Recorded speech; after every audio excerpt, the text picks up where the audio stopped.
Howdy, folks. Welcome to another episode of the Inciting Incident. I'm your host, Tim Shields. I'm excited to speak to my guest today because art, writing, and creativity is my jam.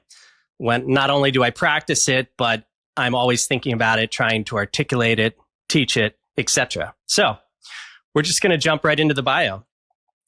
Originally from Chicago, Sam Bennett is an author, keynote speaker, consultant, and creativity and productivity specialist. She is the author of the perennial bestseller, Get It Done, From Procrastination to Creative Genius in 15 Minutes a Day, which Seth Godin called an instant classic and essential reading for anybody who wants to make a ruckus. I love that word, ruckus.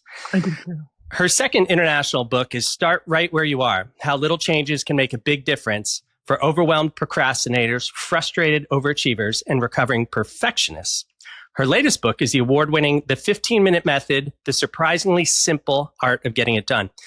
Also, recently, she has become a top instructor on LinkedIn Learning with more than 1.2 million students. Now, something else I thought was pretty cool is that she was a part of Second City, which is Chicago's famous improv thing, and she's had more than 100 live stage appearances, ranging from Shakespeare to contemporary classics, and also appeared on Modern Family and The Drew Carey Show.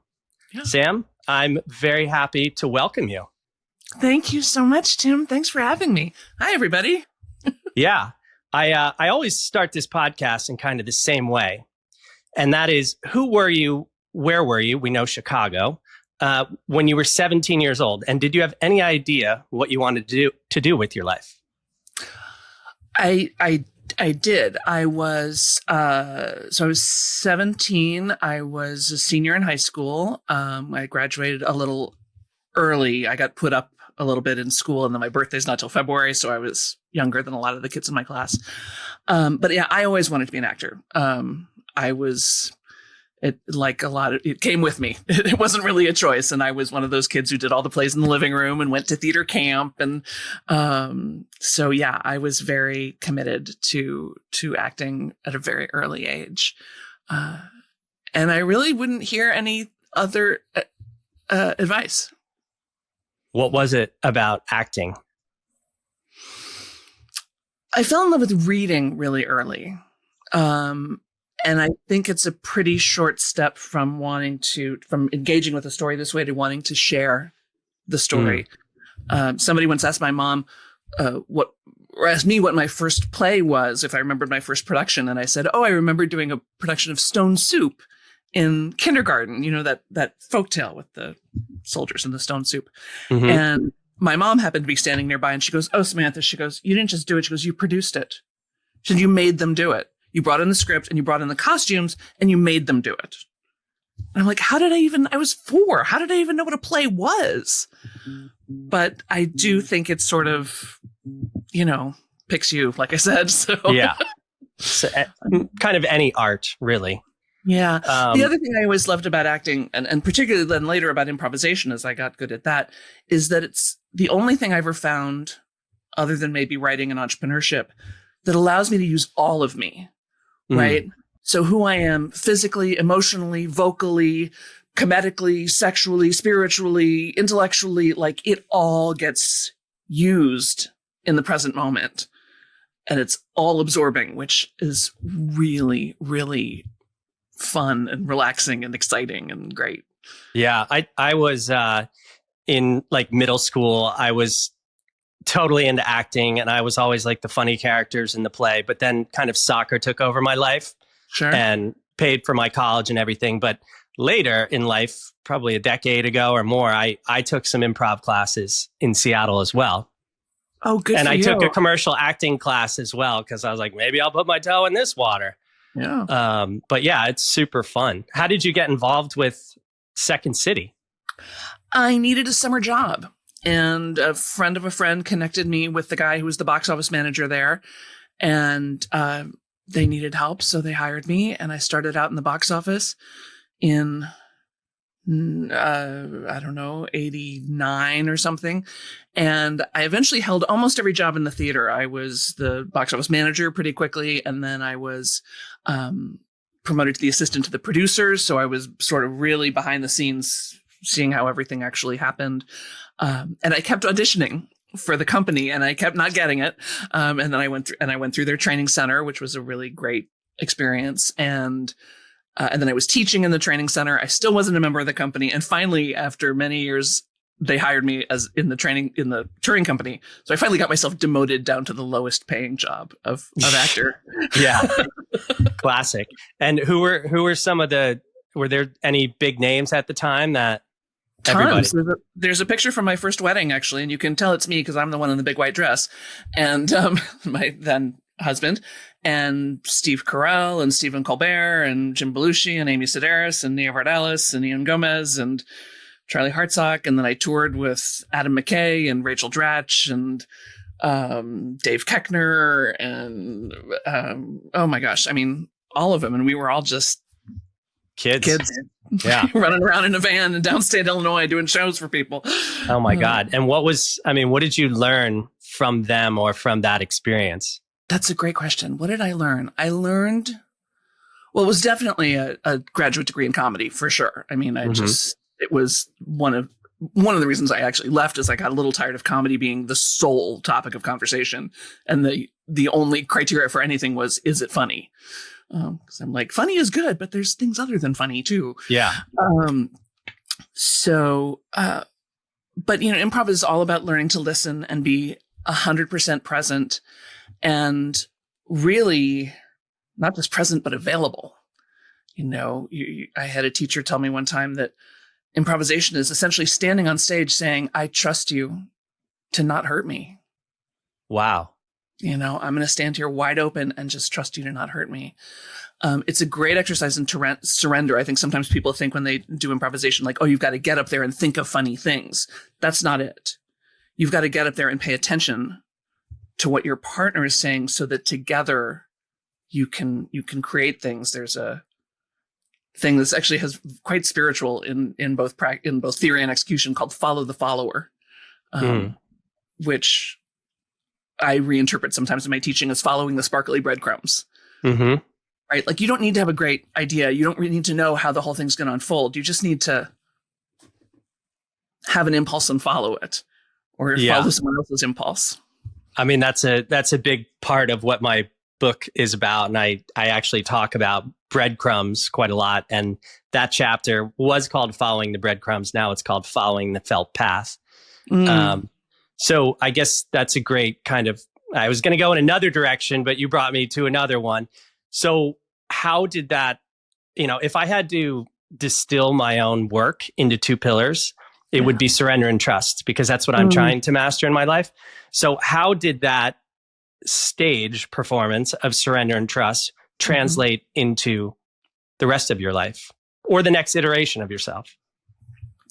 Yeah. So eventually, I and my then husband moved out to LA to sort of, every actor in Chicago has to make the decision, like, am I staying in Chicago? Am I going to New York? Am I going to LA? And we decided to go to LA because we had a lot of our Second City friends were already out there. So it was great to move to a place that had, already had a community. Some very established people, some of people who were just dog paddling along like we were. And it was really humbling because, in Chicago, if you're with Second City, you're kind of at the top of the food chain. You're one of the cool kids. Yeah, every audition I went on, it was like me, Jane Lynch, a bunch of other people, and Jane would book it. Like, that was wow. That was what happened. In LA, I realized they've got 10 of me. If they want somebody who's exactly like me but a little bit different, they have her number. So I better show up 100% of the time. And it really made me up my game.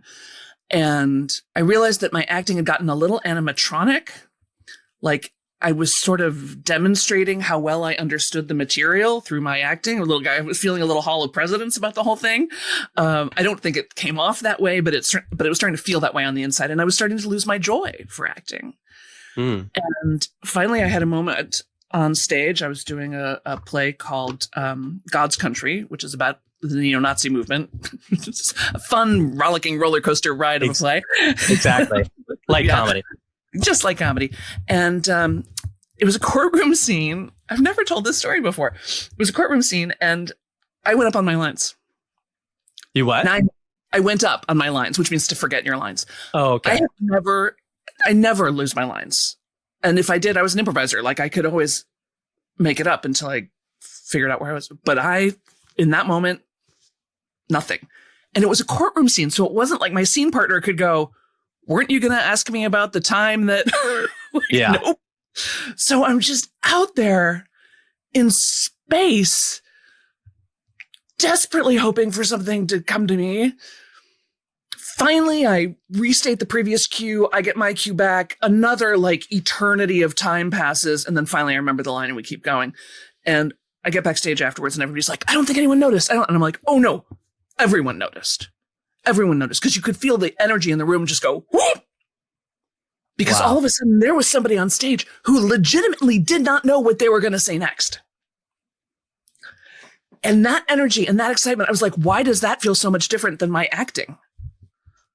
So I started to strive to get that feeling of energy and uncertainty and discovery into my work. So that was a real pivot point. Well, I mean, any artistic path, you have to become comfortable in uncertainty. Yeah, for sure. Because there is no path. It is the pathless path, as J. Krishnamurti said. Although I don't think he was actually talking about art. He's probably more talking about the spiritual journey. But so, is there a difference? I mean, I would completely agree with you on that. I mean, yeah, that's a whole other sidebar. But so, where do you go from there? So I started to work with a guy named Sam Christensen in LA. I got another gig, another part-time job, ended up as a senior facilitator with him. And he was a casting director in LA. He had cast MASH, if y'all remember the TV show MASH. Wow. And, he had created what was essentially a personal branding process, but was also, a real journey of personal discovery to help people figure out who they were and how they were coming across to other people. It's something actors hear all the time. You show up at an audition and they say, well, just be yourself. Just do you, just play with it. Just have a good time. Just be yourself. And you're like, what does that mean? Exactly. Yeah, that's true. Which self would you like? Yeah. And so he had this whole sort of Baroque process that was incredibly powerful, though. And so I spent, and it was really helpful for me to spend a lot of time teaching and learning about this question of identity and how do we show up in the world for other people, no matter what we're doing, whether we're acting or parenting or being a friend or whatever. Because again, there's no right way. Right? Yeah. There's no right way to run a business. There's no right way to write a book. There's no right way to be an actor. There's no right way to be a corporate, CEO. There's just your way. Mm-hmm. And until you know what your way is, it feels confusing. It's awkward. So that was another big step. And along the way, I just got super interested in this question of how do highly creative people make decisions?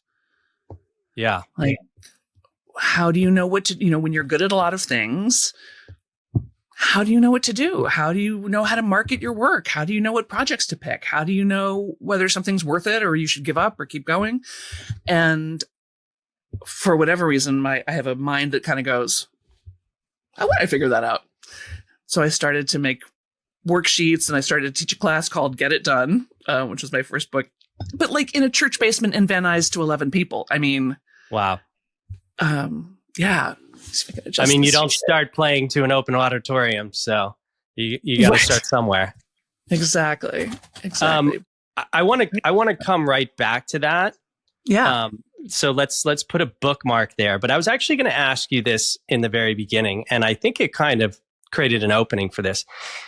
In the beginning, you're a child, it's imagination, it's play, creativity. But then kind of when you make a choice to move in that direction, I talk a lot about in this book, our core wounds, which are something we didn't, we didn't get, some emotional thing we didn't get.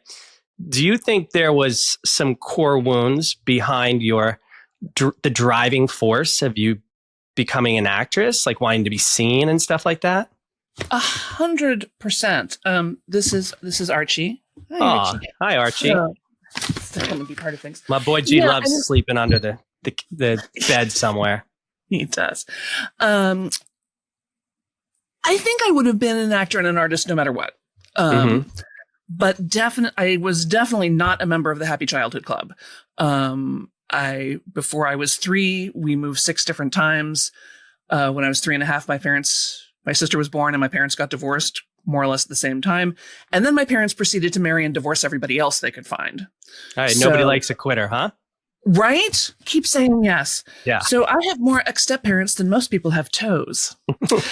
So my entire childhood, my entire growing up was like, oh, mom's getting married. Oh, dad's getting divorced. Oh, dad's moving to Florida. Oh, nope, you don't have that bedroom in the front anymore. That goes to your new stepsister. You get the like chaos. It was a lot. And my parents, while fine people who absolutely did their best, were not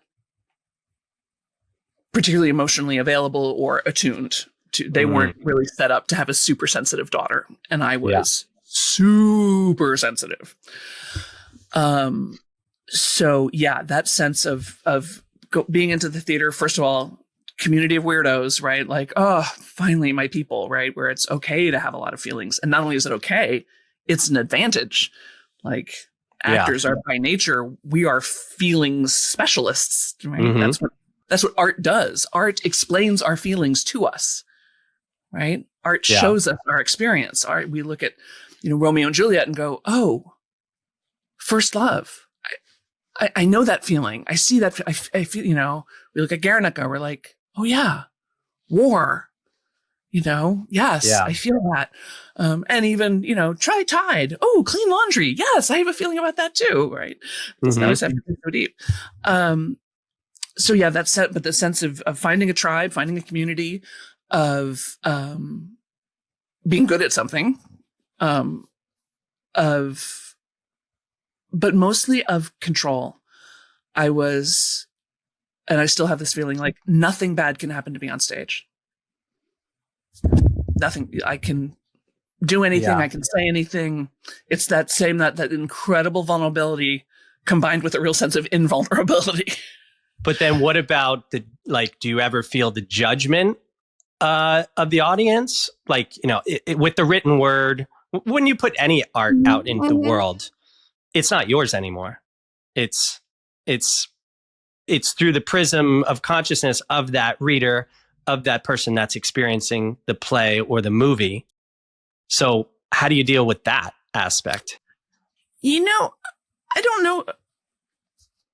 I've never talked about this, I don't think, with other actors, so I don't know what anybody else would say. I have to say I don't find myself particularly swayed by the opinion of the audience in a show. I've certainly done shows that got standing ovations and everybody said was amazing, that I'm like, that wasn't that good of a show. I didn't love my performance of that show, or I didn't love the show as a whole. And I've done other shows that I knew were amazing and that weren't in front of the right audience and didn't really get appreciated. So I don't take that the opinion of the audience too much to heart. And I think it's one of the misconceptions about acting is that people think, oh, you do it for the applause, you do it for the approval, you do it for the attention, they love the spotlight.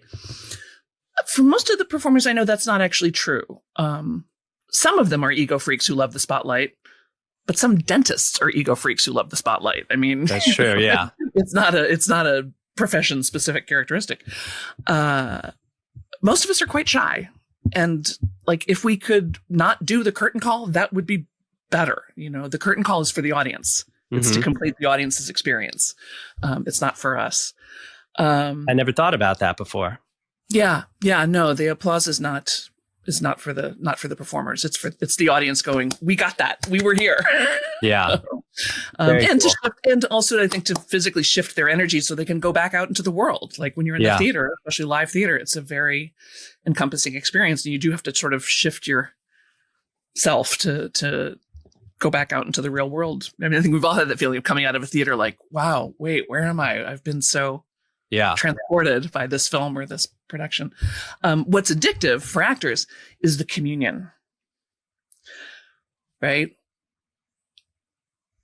With each other, with other actors, but also with the audience. Like when you are all in the same moment at the same time, and you're breathing at the same moment, in the same time. And as a performer, they are right here. Like you could take them anywhere. It's such a deep love. It's such a deep feeling. It's completely addictive. I mean, it's you can't once you've had it, you can't quit it. It's just amazing. There's like a cumulative field effect. Yes. Where everybody is resonating on the same kind of frequency or something like that. So let me ask you this. So I would imagine it also, I think it translates to most arts, but when you're writing and you're a writer and you get into that space, you're just listening kind of to your higher self and it's just coming through you. Do you experience that when you're acting as well, where you are just kind of that band of energy and information coming through and you are just the expression of it? 100%. And I think I've made a completely unscientific study of what I call highly creative people. Highly creative people, like highly sensitive people, make up about, and there's a fair amount of overlap there, make up maybe 10, 15% of the population. And, highly creative people have a grillion ideas all the time. They can't help it. They wake up with ideas. They go to bed with ideas. They have ideas about your ideas. They love nuance and subtlety and gray area, not particularly interested in orthodoxy or black and white thinking, which again, great, except it means we will also overcomplicate paper bag. Like, the overthinking is a little disastrous. Not particularly interested in small talk, often pained by it, not particularly interested in anything that's too popular. I can't tell you how many people I know who are like, everybody told me I had to read Harry Potter, so I didn't. Yeah. I'm like, okay, I get that.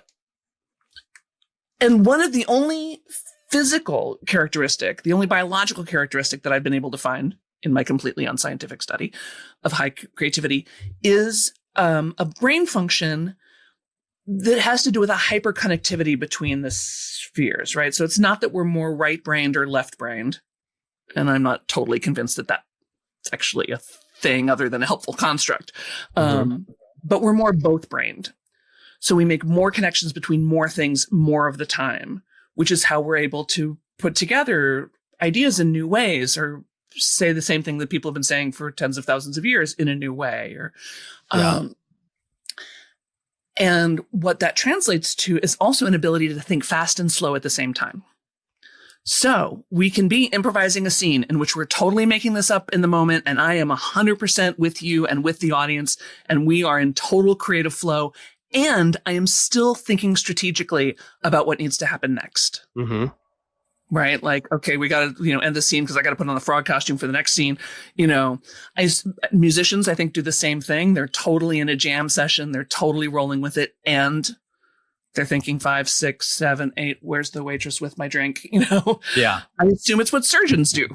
They're in there doing their surgeon thing. And they're also thinking strategically about where they're at and what has to happen the rest of the day or the rest of the surgery. Yeah. I mean, that's the whole brain state, which you want to achieve. So there, the right brain is kind of the creative, imaginative side that can take in that information. The left brain, measures time, space, processes logic, reasoning. I actually noticed, and it's only because somebody asked me this question, but they're like, how do you receive information? Oh. And I realized like a lot of this book that I just worked on, that I'm actually completing this week, the almost final draft, I think, for the publisher. There's this like Native American land here, and I probably sourced most of the information up there. Like I just put on my headphones, I asked the creative solution. I asked for the solution that I need to my creativity or communication problem. 100% of the time I get it. What I noticed was that information comes in through the right side of my brain as like a torrent of information. And I'm up there like this, like scribbling as fast as it comes through. But when I'm writing, I notice like I cock my head to the right and it's almost like I'm listening. And it's a very linear, and organized stream of information. It's basically my higher self or something lecturing this information to me. And I'm just locked in. And I know like not to stop, moving my fingers across the page. Right. I assume you kind of experience the same thing. I think that's probably the universal experience of maybe a writer. I don't know. At the best state, that's what brings us back again and again when you connect into that field of information. Absolutely. That's heaven. That's, as you say, the flow state. It's the thing everybody's after, right? Whether you're skiing or having sex or gardening or walking or running or whatever it is you love to do, eventually you get to that place where there is no time and space and you are just pure expression. And it is an incredibly joyful and transcendent feeling. And there are definitely times in my writing where the writing does appear like a download. Like it doesn't feel like I'm writing it. It feels like I'm transcribing it. Exactly. Some of my best pieces have shown up that way. And for those of you that happens to, don't refuse to download. Like even if there's some stuff I've written that way that then later on I read and I'm like, I don't think this is necessarily very good. Like, I don't love this, but I also feel like that's not the relevant question. It doesn't really matter whether or not I love it. Yeah. It was given to me. It's my job to give it out. And generally other people love it more than me. And that's where the craft comes in. You get the message and then the craft is distilling it for the audience or the reader. Exactly. I am also kind of a first draft writer. I don't do a lot of editing. I don't go back. Lucky you. Yes and no, but yes. Yeah. It does make me very fast. And for a long time, I thought it made me not a real writer. Because everybody's just like, well, writing is rewriting and writing is editing. And I was like, oh, I must not be a real writer. Mm-hmm. I've said that 1,000 times about the writing is rewriting. That was Brother Regis freshman year of high school enforcing that in my brain. But yeah, absolutely. But no, I tend to do how it comes out is pretty much usually how it ends up. And I will do things though, like just put in all capital letters, make this better later, or insert hilarious story here, Mm-hmm. Just find a better word for this. But it keeps you in that flow state. Just keep rolling. Mm-hmm. Mm-hmm. Yeah. Yeah. I mean, that is, when I'm, coaching somebody on writing or something, it's like, don't get hung up. Like the first draft is the hardest thing to birth. Don't get hung up on like rewriting chapter 1 20 times before you move on to chapter 2. Just barf it out. And then like, I'm sure for you, I mean, well, maybe you don't edit that much, but for me, like the fun part is in the editing where I can really get in there and like precisely craft things. And that's funny because that is a control thing for me as well. Like in the past, if I had to have like a big conversation with somebody in a relationship, I had to write a letter because I didn't trust sort of myself to get all of my ideas out in a very well structured, mannered way. And I didn't want to make a mistake of saying something that I regretted or something like that. But luckily I've evolved beyond that. So did we get to how you took this course to make the leap from the stage to the page? Is that, or you were working with somebody? Is that right? No, the writing just sort of evolved. I mean, I was writing some for the theater. I wrote a ton of sketch comedy and a ton of what we called industrial theater, business theater, because that was how we made our money at Second City, was doing shows for, Motorola, and writing custom material for them. So it was so I'd done a lot of sketch writing and a lot of comedy writing. And I always had, my day gigs were usually admin gigs. So I was usually writing marketing copy or writing letters or writing. And I always got it was funny how sometimes you just don't hear what people are saying. People are always like, oh my gosh, you're such a good writer. You're such a good writer. And I was always, like I said, like, that wasn't the important part. Yeah. To me, the only part that mattered was acting, and any other praise or talents were not of interest to me. And it was a big moment when I finally, sort of lifted my head up from this prison of desire I had around acting, like only acting matters, and went, wait a minute. the person I am as a writer, the person I am as a teacher, the person I am as somebody who enjoys doing needlepoint, the person I am as who cooked dinner, those are all the same person. And that's all the same creative energy flowing through me. It's not, to say only this matters is rude. Yeah. Sort of refusing the gift a bit. So I started to pay attention more when people said I could write. And then it just, people started saying, do you have a book? And I started going, well, I guess I could. So let me ask you this. How do you, we, if you were creative or something like that, you have all of this creative potential. You're interested in so many things. I was like acting, I had a band, writing's always been my primary thing, but how do you corral somebody into focusing a specific stream of energy or a task or I guess a book or something like that? Yeah. There's as many answers to that as there are people, multi-talented people. I think the big thing is make it work for you. What I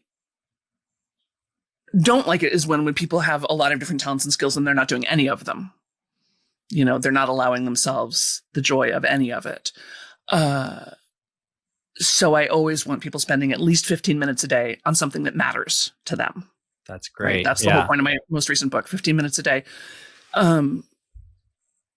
And just hopscotching right over your perfectionism and right over your, what is it going to be? Or, but am I writing a book? I don't know if I'm writing a book. I'm writing a thing. I'm writing. That's what I know is I'm writing, and we'll see what it wants to turn into. And to find as much overlap as you can. One of the most satisfying experiences I had writing was, I ended up writing a one-person show, which I thought I would hate and I loved.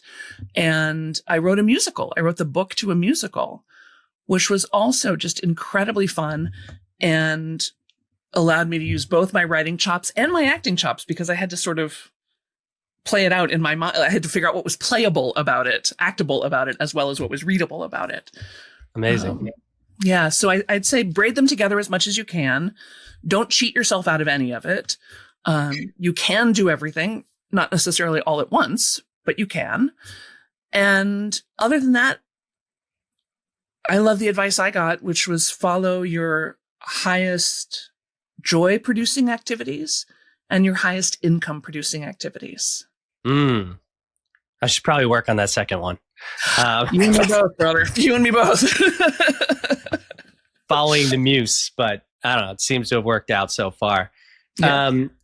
So what do you tell somebody who's, the most intimidating thing, actually probably not for us or seasoned writers, but maybe still some, is the blank page. What do you tell somebody facing the blank page? I don't face a blank page. Never face a blank page. That's terrible. That's You're right. That's 100% terrifying. I am a big fan of index cards. Yes. So when I started writing Get It Done, I'd been teaching the class for a long time. So I had, I sort of knew what I wanted the content to be, but I couldn't figure out so is it like a workbook or is it like an allegory, like one person's journey through this material, or is it fictionalized, or is it what is it self-helpy? What is it? And of course I had the thought of well, it has to be perfect inside of my mind before I begin, because otherwise I might make a mistake and then that would be bad. And then I remembered, oh wait, I teach this stuff. Don't do that. So I started to carry around index cards, and anytime I had a thought about something that I thought should be in the book, I would just write it down. And then I put it in a big manila envelope on my desk labeled Genius. And after a couple of weeks of doing that, I spilled all the cards out onto my big dining room table and was like, okay, well, these ideas go together, and here's a bunch of stuff about perfectionism, and wow, I wrote this idea twice. I guess maybe I should start with this. I think this is really important. It was a way for me to let the book tell me what it wanted to be. Yeah, I love that. Right. Yeah. And for me to sort of connect with the spirit of the book, because that's the thing, y'all. We talk about our projects and managing our projects and completing our projects. And that's true. You do need a lot of drive and discipline and, to get the damn things done. But it is important to remember, too, that projects have their own spirit and their own timeline and their own life.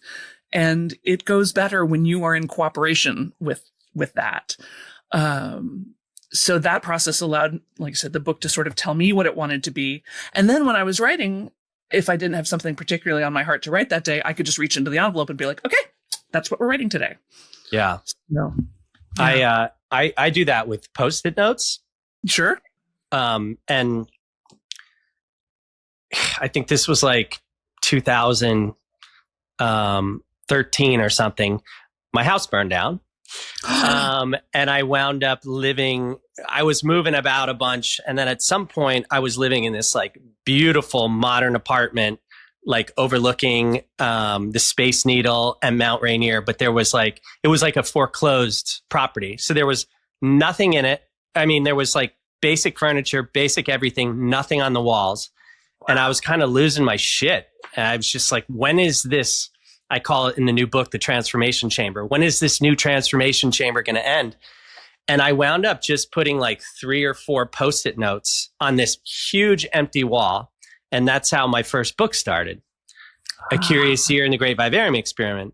And then at some point when I had sort of the draft, I'd put every chapter, in like blue Post-it notes up on the wall. And then every time I rewrote one, I'd throw a red Post-it note up there. So I had some sort of external visualization to keep the process moving forward. Do you have any things like that? Or do you coach people to, these mental tricks to keep yourself engaged and moving forward?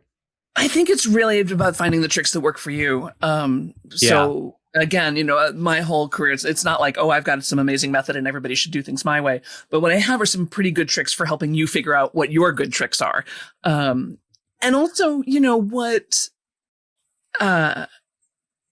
I love that. I wish I was that Post-it note guy, because that sounds amazing to me. That I think that would be so fun, but that wouldn't work for me. Like I said, the index card thing works well for me. I'm very much a verbal processor. So sometimes I don't know that I've thought something until I said it. And sometimes I don't know that I've thought something until somebody says it back to me. So sometimes to be in partnership with somebody, or to have a coach or somebody with me that I can talk through things and then have them go, that's good, write that down. Oh, say more about that. That can be helpful. And I liked Scrivener, actually. I used to write in Scrivener, partly because it very much for what you're saying. It allowed me to sort of have things tracked and then be able to move things around and know when I had done it. And that was helpful. That was my version of that visual process. I do it on a desk calendar too. Mm-hmm. Like I started doing it because I wanted to commit to meditation. So I needed like this external reminder, and I just put a little M on every day. But now I track like everything I'm, working, like the chapters I'm on, how many days did it take me to do? I mean, writers are freaking mental, let's be honest, but whatever it takes to keep the process moving forward. And I think what you were saying before is great, that there is no one way. What you're providing are guardrails for the person to figure it out on their own. What I will say, what I find mostly doesn't work for most people is journaling. For 2 reasons. One, in my experience anyway, journaling is about process. It's not about product, right? Journaling is you working out whatever you need to work out. The point of journaling is not to have a completed journal. Yeah. The point of journaling was when I was younger. I have like 61 on my life on paper, but yeah. But it's also not a great place to put down ideas or great pieces of writing, because it's very hard to recapture them, right? It's very like, I know I wrote it down in a journal somewhere, but what journal and where? No idea. Yeah. So this is the thing for people who have a grillion ideas all the time. You need to have a capture system for your ideas, but you also need to have a retrieval system for your ideas. That's huge. So you need to have somewhere where you can find them again. I like plain text notes for that. But I'm also, I am an analog girl. I like Levenger legal pads and pens. I got one right here. So, so you've worked with tons of people and creatives. Mm-hmm. What patterns do you see in those who actually complete their creative projects versus those who don't? Yeah. I think the people I know who are the most prolific and the most successful, and those two things often go together. One of the ways to create a lot of successful work is just to create a lot of work. Is an ability to hold your work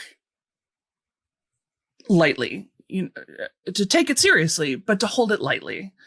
One of my closest friends that I actually wrote the musical with was for a long time a music producer at DreamWorks. And so they'd put him together with some up and coming musician and throw him in a room and be like, okay, write 3 songs. And he did that every day for years and years and years and years and years. So you stop getting so precious about this song, or the same thing with comedy, writing comedy sketches and improvising. It's like no idea is so precious. They're disposable. And I think this is a mistake that people make is, sometimes people get kind of weird about their ideas. Like they're super like touchy and strange about it. And sometimes I think it's because they only ever had the one. Yeah. So they hold it very closely. So I think that's it, is to really do enough of it so that your ego's really out of the way, and kind of like making pancakes. Like some of them are going to be great, some of them are going to burn. It doesn't matter. We're just making pancakes. Yeah. I think another thing is, and I was maybe definitely guilty of this when I was younger, and this is something you evolve as you're an artist and a creative. But like, my nephew, my godson, who's 27 now, he's, I've been kind of teaching him this stuff he's a touring musician. And I've been teaching him this stuff for years. And he would go through these phases where it was like, he's like, I can't write, writer's block, whatever. And I'm like, you're just chill out, bro. Like it is an endless reservoir, but sometimes you just need to like refill. You need to create the space to refill. Yeah. How do you feel about that? And how do you advise around that? So this seems like a good moment to point something out, which is that there has been an unfortunate collapsement in our vocabulary between the words creative and artistic. These are two very different things. Not everyone is artistic. Mm-hmm. Everyone is creative. Right? So we hear people all the time going, oh, I'm not creative. Yeah, you are. Yeah, you may not be artistic. That's fine. But you are definitely creative. And creativity has to do with innovative problem solving, right? It means to literally bring something into being that's never happened before. If you've ever solved a problem differently than anybody else ever solved the problem, congratulations, you are a creative genius. And people can be creative geniuses around firefighting, around IT, around cooking, around yoga, around anything. And everyone has a natural zone or zones of creative genius, right? Everyone has that thing that they're just naturally good at. They've always been interested in. Maybe no one in their family is, but they are. It's the thing you probably spend too much time and too much money on, and the rest of your family's like, I'm sorry, you're what? You're going where? You're going to an exhibit of what? Oh, it's 17th century Chinese pottery. You got to come. Like, what? Right? Those areas of fascination are really where I'd encourage people to spend as much time as possible. You don't have to make it your career necessarily, but look for the elements that make whatever that is for you so attractive, and see if you can't pull it into the other areas of your life. The example I sometimes use for this, and this sounds like a digression, but it's not totally, is in every office I have ever worked in, there is a birthday person. Yeah. There's a birthday. They're the ones who like make it their business. Who, it's so they keep track of everybody's birthday. It's Tim's birthday. Sign the card. There's cupcakes in the bake room. And you say, isn't it a lot of work for you to do this? Like, this is very sweet, but like, really? And they're like, no, it's fun for me. I like it. You're like, okay. And I'm always, because I don't care about birthdays. I don't care about my birthday. I don't care about your birthday. I don't care about anybody's birthday. I am not a birthday person. But But that person has a natural gift for celebration. They have a natural gift for making people feel special. They have a natural gift for occasion, for decorating, for cupcakes, whatever it is, whatever it is that they're getting often. So everyone has this natural zone of creative genius. So, and that has never abandoned you. Your creativity has never abandoned you. Not once, not ever. You may have turned your back on it. You may have tried to deafen your ears to it, but it is always with you. The spark is always with you. It can be hard to hear because it is sometimes showing up as that very still, small voice that we hear about described in other ways. And against the megaphone of the world saying, who the hell do you think you are? Unworthiness is a big one for, creatives, etc. Right. I don't know anything about that. Who do I think I am? And my so sometimes you're right. Sometimes the field just has to lie fallow. Sometimes you got to just take a break and let things, regenerate on their own. Exactly. Yeah. And sometimes you need to just switch it up. Like just do it some other way. Write at 3 a.m, write with loud music playing, write backwards, write, something, just switch it up. Left-handed actually brings different kind of information because you're forced to slow down. Oh my gosh. And it looks like, kindergarten mass murderer handwriting. But like, I sometimes do that. I've heard it called Big Buddha, Little Buddha, or right hand, left hand. You ask a question with your dominant hand and let your non-dominant hand answer. Yeah. And it's remarkable what will come through. Yeah. I've shocked the hell out of myself a couple of times with that. So what about art? Oh, if you were going to finish, but I was going to ask you about artistic then, the difference between creative and artistic. Yeah. So artistic has to do with the talent and skill in the arts. Okay. So music, art, dancing, visual art, performing, and you may notice that many highly creative people are highly artistic people have multiple interests. They're writers, but then they also paint, or they're painters, but they also dance, or they're dancers, but they also, are preachers, or, we tend to be cross-disciplinary a lot of the time. And the real thing I would say, when we get in our own ways, like your godson may be doing of, blocking ourselves and getting that voice that's so cruel and critical inside of our mind. One little trick I have is to just change the intonation of the question, right? So the voice is going, who do you think you are? And to change that to say, so who do you think you are? Like, that intonation, that is good. That's right? It's a very big difference. I think I'm someone who's trying to write a book. Yeah. Okay. This is terrible. This writing is terrible. Well, is this writing terrible? And then I go, well, maybe. It's entirely possible that it's terrible. I've certainly written terrible things before. It's definitely happened. And then I kind of go, well, do I know how to make it better right now? Yeah.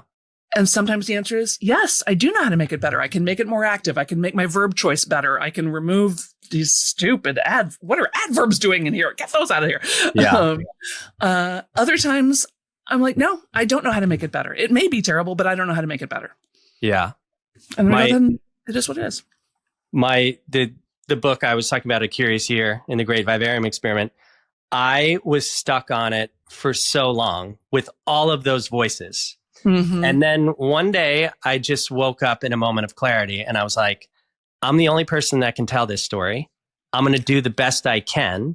And then I was like, I'm going to change it to fiction to give some distance between myself. Because I was like, who's going to want to hear, whatever. And then the fiction piece did allow me to kind of expand what I wanted to say and embellish and sometimes make up some things.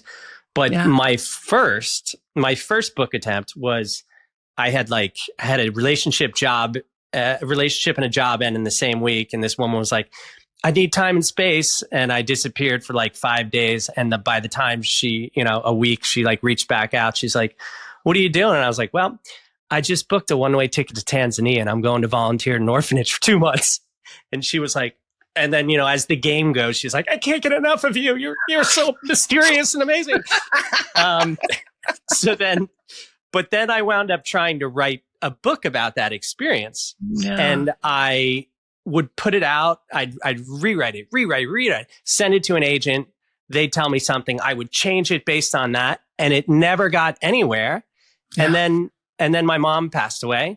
And I was like, I'm not interested in this story anymore. And that's how the next story started. And I bought a one-way ticket to Tanzania to try and find the story. So what do you tell somebody who's stuck in those rewriting loops? And when do you let the baby go? When do you kick the bird out of the nest? If only I could say, why, yes, here's this handy product that will always tell you. Yeah. Hit this button 3 times and you'll have your answer. Sadly, there is no such thing. Just to circle back, though, I've been really enjoying A Curious Year. I've really been enjoying your book. Oh, thank you. Especially, one of the things I especially like is the fictionalized or semi-fictionalized chapters. And then at the end, you have little sort of takeaways, like in a nonfiction, like in a self-help book. Yeah. I was like, oh, that's really helpful. Well, I've been doing that exercise, the gratitude and intention exercise, since really October 2010. Yeah. So, now I have a stack of journals and then a stack of gratitude and intention journals.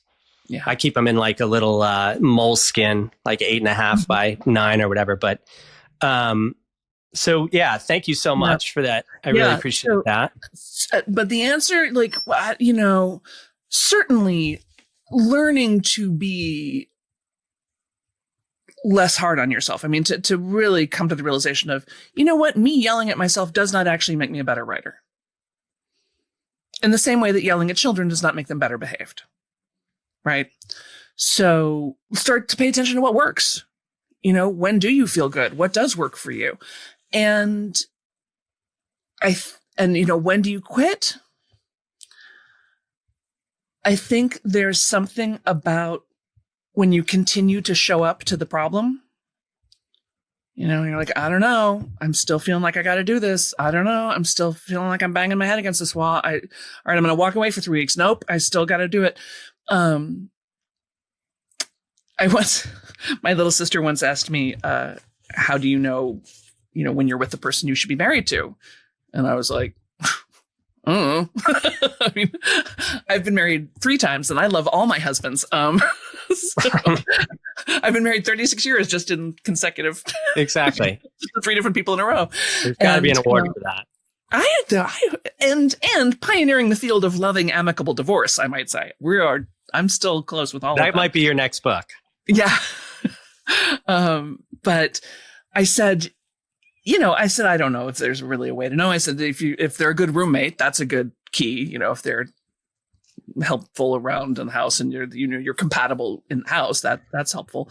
I said, but otherwise, as long as you're just waking up every morning going, yeah, I'll be married to you today. I'll check with me again about 6-8 o'clock, but for now, I will totally stay married to you. And it's the same thing when you keep. I think there's something, I was going to say damaging, but I think that's an overstatement. There's something hard about having a desire and swatting it away every day. Right? Yeah. I call it the soul ache in this new book. Yes. And I think it's I shared this chapter with somebody and they were like, this is one of the biggest sources of depression and anxiety in society, is that people are not following their calling, and the soul ache is a mechanism to awaken people to the calling. But so many, there's a million different factors, like I could have gotten married young and I would have, and maybe had kids and I'd be like a creative director at an ad agency or something, but this is the path I chose. But I think, something that you were saying, and I just want to put, add something to it, is you have to show up for the muse. Like the muse, sometimes the muse will court you in the shower or on a walk or something. But the biggest part of being a writer or a painter or a musician is sitting your ass in a chair. And like, I think even if you show up 50%, the muse is going to show up the other 50%. but you have to kind of like write yourself into trance. You have to write yourself into focus and flow and stuff like that. And, maybe that's what separates a professional from an amateur. Absolutely. Absolutely. I mean, even in performance, honestly, almost anybody can do it when it's easy, yeah. When you rehearse, the conditions are right and everybody's really nice to you and, the audience is enthusiastic. It's not that hard. It's when it's, but when you're a professional actor, it's always 3 a.m. and raining and you haven't eaten and your co-star has bad breath and can't remember their lines and like always. And that's what makes you a professional, is that you can show up and be extraordinary anyway. Discipline. So discipline is probably one of the biggest things of any artist. Absolutely. Is there any other qualities that you would add to that? Discipline, curiosity, I think is enormous. I think it's really one of the ways that spirit communicates with us is that, when you have that little, I wonder, what is that? It was one of my favorite things to do as a kid was to, look things up in Encyclopedia Britannica or, in the dictionary of the thesaurus and what's the word? Serendipity, the thing you learn on the way to learning other things. I love that process. I very much like that. And it's, again, one of the things I like about writing. I mentioned about how I loved how acting involved my whole self. Writing, I feel like, allows me to mine my entire life. So that thing that happened when I was 9, and that thing my Aunt Nana used to say, and that thing that happened to my sister 3 years ago, and this meal I had, that like you can take all of these little details and all of these little words and phrases and all of these little episodes and sort of put them to use. It appeals to the like reduce, reuse part of me. Yeah. I feel like everything's getting used. And sort of the magpie part of me of like, oh, I've always wanted to use that word, or, oh, I've always wanted to be able to tell that story.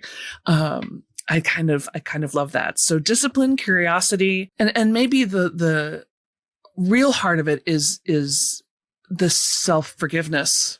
Oh, huge. Yeah. And being able to stay humble to the work.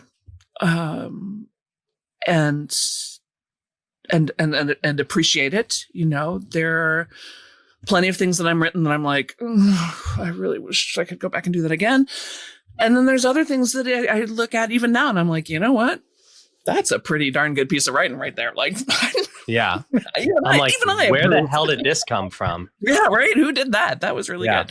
And a conversation I've been having more and more lately is I do not insist that the artists that I love and admire be perfect people. That's a really good one. They're just people trying to figure it out like the rest of us. I prefer it. I like it when they're perfect people. But often they have unfortunate political leanings. Often they have unfortunate sexual preferences that hurt people.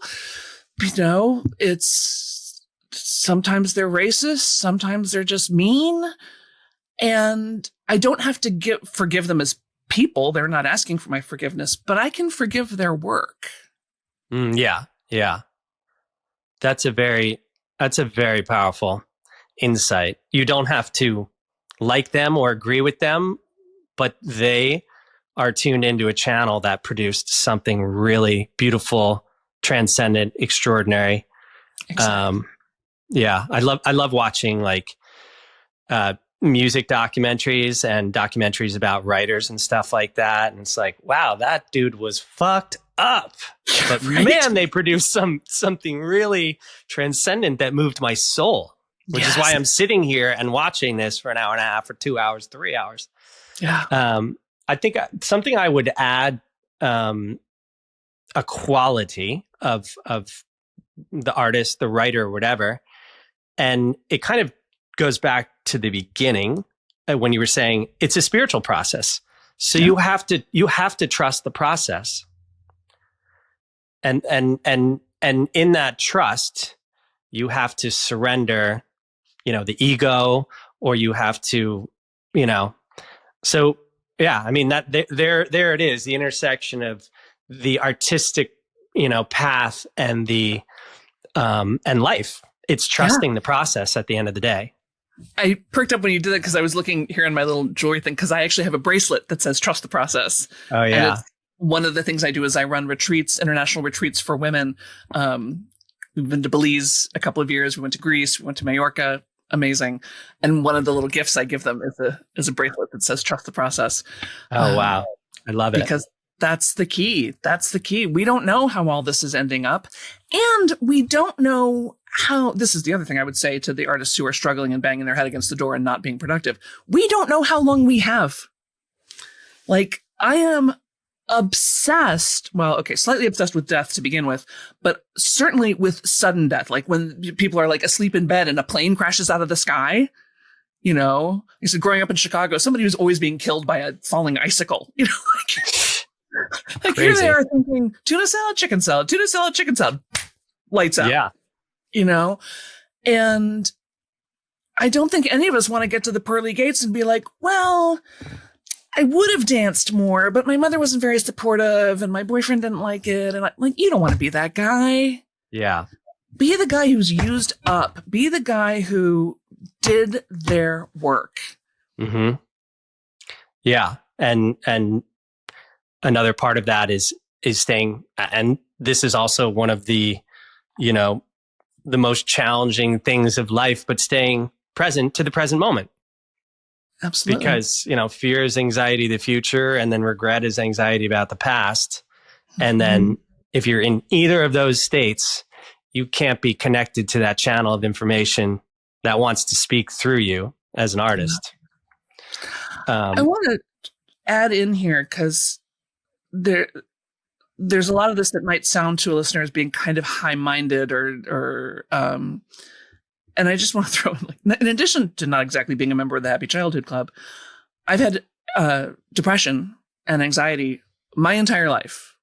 When I was a little girl, there was no such thing as childhood depression. I was just weird. I was just a weird kid, a sensitive kid. I was amazed and thrilled when I found out well into my adulthood that oh, wait a minute. I'm not crazy. I'm mentally unwell. Yeah. There's medicine for this. This is amazing. And for the last 3.5 years, I've had long haul COVID, which means that I have a kind of epic level of fatigue all the time. Yeah. And brain fog. It's a lot harder for me to think than it used to be. And still, we show up to the work every day. Yeah. I love that. That is, again, that's the difference between an amateur and a professional, or, a passionate person. Because really, at the end of the day, it's about answering the question, who am I? Yeah. So, maybe we need to do a writing course at some point. That would be together. That would be super. I would love that. And it's funny. I'm actually doing one right now that's actually a marketing course, because this is the other thing that we haven't talked about at all is everybody should be absolutely creating the work that is on your heart to do 100%. And whether that's crafting or cookies or whatever, being the birthday person, absolutely be doing that as much as you possibly can. But for those of you who really do want to be professionals, the other art form you now get to learn and fall in love with is marketing. Man, it's almost like the creation is the easy part. Yeah. The marketing is, yeah. We could have a whole conversation. We could have a lot of different conversations in a lot of different verticals. But what advice would you give to somebody who feels like they missed their creative window? Oh, there's no such thing. That's not possible. That's not possible. There's no time limit on creativity. There's no doors that close or windows that open. That's a metaphor that we use sometimes, but that's not real. It's like thinking, oh, it's too late for love. Like, how could that be? Love is everything. Love is everywhere. Of course, how could it possibly be too late for love? Yeah. And even that idea that, life is a race and, oh, that person's so far ahead of me, or oh, I'm starting too late, I can't catch up. That's that's an illusion. That's a myth. That's not a real, that's not a real thing. You know, and yeah, you may not be able to do it the way you could have done it when you were 20. I can guarantee you can't. But whatever it is that you think is standing in your way, I can't do this because it's too late. I can't do this because I don't have a degree. I can't do this because I'm 58. I can't do this. Just turn. That's your and. That's your yes. You know, I can do this because I'm 58. I can do this because I don't have a degree. I can do this because I feel like it's too late. Great. Go. Do. Yeah. We need it. We're out here waiting. We're hungry. Yeah. Bob Dylan said in 1969 Sing Out magazine that basically like the songs are all there. If I didn't write them, someone else would. And then that's the collective field of consciousness. But then years later, I think Bill Bradley or whatever his name was, he passed away, was interviewing him. And he's like, do you think you can do this now? And he was like, no, that was a moment in space and time. But now I'm doing something different. Right. Because there is like our artistic output is, correlational to our internal journey and who we are and where we're going along the path. And I've only done this with one other person, but we're going to do a little lightning round, or we could let the thunder roll afterwards. But sure, what's a book, a film, or a piece of art that changed you? Oh my gosh. Such a hard question. So many. Yeah, that's a hard question. You can just fire them off. All right. Well, the one that comes to mind first, so we'll just go with that. And by the way, if y'all are looking for like, how do I decide which idea? The one that pops up first, especially if you think that's weird or stupid, good, go with that one. The one that comes to mind is Brazil. Is that a movie? Yeah, it's a film. It's a dystopian future story, and it devastated me. I wept literally for days afterwards. Wow. Yeah. And why? How did it change you? And why would you be attracted to something that devastated you rather than inspired you? So the thing that moves me in everything is watching humans be humans. Yeah. You know, and that part of us that is always striving to be better, to make the world better. That part of us that believes that we can, that we have agency, that we have an ability to make an impact, our sort of optimism and our belief in our individuality, even though, honestly, if you stripped us all naked, put us on the world's largest football field and squinted, you would not be able to tell us apart. Youngest to oldest, color to color, like we look identical. And I think it's really cute that we think our little peccadillos are like, well, but I'm 3 inches taller than she is. Or, I only drink decaf coffee. That makes me different. Like, I just think it's hilarious and so sweet. So I guess it's something, all the art that I love, it almost always has to do with the sweetness and the preciousness of life and of the human experience. Yeah. So if your inner critic had a name and a job, what would it be? Well, I've got a whole bunch. One of what's the main one? The main one says, you work and you work and you work and you don't get anywhere. Nothing ever comes of this. Now, the fact that obviously things have absolutely come of it means nothing to her. Yeah. What's her name?